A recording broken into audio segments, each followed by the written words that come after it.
okay, your team, your SIF team works on that alert and they found out it to be false positive because of these reasons. So this is one thing, it's true positive and false positive. And the other thing is kind of a benign positive. Benign positive is actually, um, let's say let's say you got an there's a scenario where a server IP is a IP address of the attacker, of the known attacker, was trying to communicate with your system. Okay, so in that case, you investigated the attack, you found out that okay, there was no malware in the system, no compromise of the system to which the the communication was being tried by the attacker. Okay, so that is something, nothing to worry about. And you also know that it is not false positive because that IP address still belongs to that attacker. Okay, but what the attacker was basically doing, they were just scanning the parameter, just kind of just seeing what are the services running in that. There's no kind of immediate attack that has happened on the system. It is just like the attacker is trying to scan the system for any known vulnerability. So this kind of scenario, you can tag that those as benign positive. Okay, so this is so on. But the thing is that you need to kind of keep something in mind over here, is that you need to make a note of that, that some attacker is trying to scan your system. So you better kind of ask your pen testing team to officially pen test it in a more better way than what attacker can do, and check if there's any known vulnerability that needs to be kind of passed out. Okay, so these are the terms which I will be kind of describing later in the course, what patch means, what vulnerability means. But basically, these are the three categories you can put any kind of alert, which is true positive, false positive, and benign positive. So I hope I address your question. Any other questions on this? Yeah, we got. Yeah. Okay. Okay. Thanks. Okay. So let me see how much time we have left.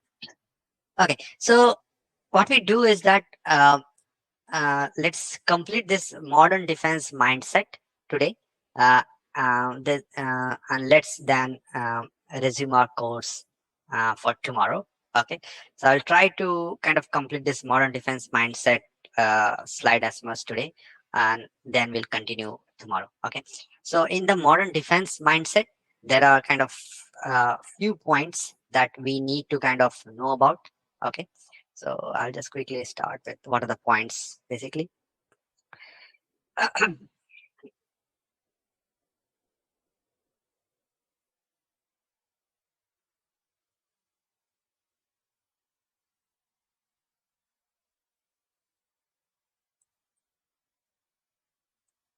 Okay. So the first point is actually presumption of compromise. Okay. And so I will first note down the points which I wanted to kind of discuss with you. And the other is detection oriented defense. Okay.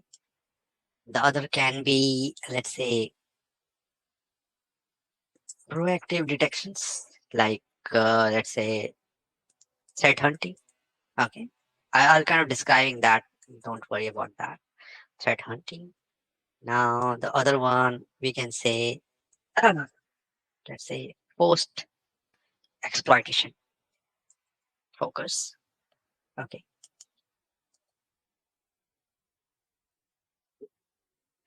And the other one we can say, let's say response driven. And the last one we say it as, let's say, risk informed strategy. Okay. So now I will kind of quickly give a kind of quick introduction of what I mean by these terms. And so I'll start quickly. So in short, one thing is that we must acknowledge the likelihood of compromise at some point and put a strong defense in terms of both prevention and detection technology that can kind of slip by. Okay, so as I told, one of the truth we need to kind of focus upon is that compromise will definitely happen. So we need to presume that a compromise will happen, and we need to kind of be better with our tools. Okay, and the other thing is that we need to kind of put our detections in place so that we are able to detect most of the attack that is happening towards our organization as much as possible in an automated fashion. Okay, rather than doing everything manually. Okay, so this is where there will be certain network security tools or disk based tools like EDR, or let's say antiviruses coming up that needs to be installed in the system, which help us in kind of detecting let's say in 100 out of 70 out of 100 kind of alerts in an automated fashion. So that is one thing. The other thing, what we also do is add, there is something called as proactive detection. Okay, it can be kind of run by the hunt team or anyone else tasked with searching throughout the collected data, looking for evidence of what has been what has happened in past. Okay, so what I mean by this basically is that every most of the organization has a threat hunt team. What they do is that like the blue team, like the SOC team that we work for, what they do is like the alert that comes live, like the alert that came just now, we investigate that. Okay, that is the work of the core work of the SOC team. In that SOC team, there's another team that which most of the company have right now, which is called threat hunt team.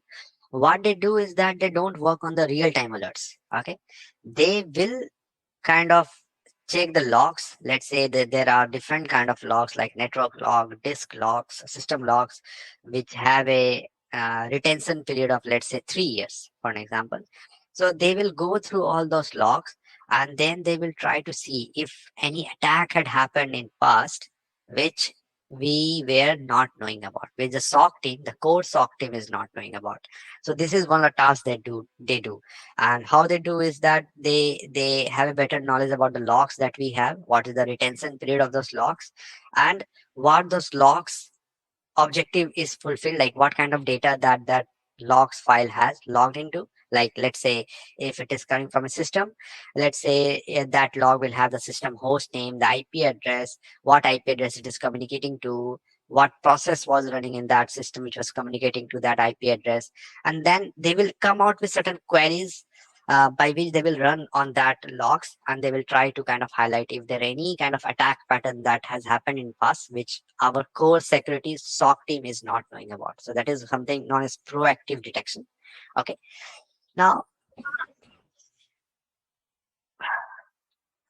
so now there's another team which is kind of post exploitation focus, and what they will do is that the focus what they are looking for is that they have assumed that someone has already gotten in the system, and they will go through the exploitation stage and understand if there were any kind of attack that has already happened in the system, and are there any impact that is already existing in the market. Let's say one of the core tasks of this post exploitation focus will be let's say there has been an attack in past, and they will know that okay, what are the other activities that attacker had done on the system.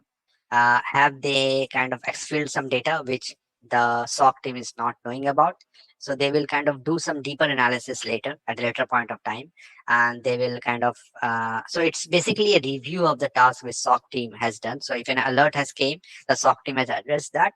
So this team will basically kind of have a more do a more deeper analysis in their free time of any high severity alert, and see if SOC team has been able to kind of uh, catch up all the activity that attacker has done. Like suppose the attacker has filled out a password file which would contain like 100 users password and username and password.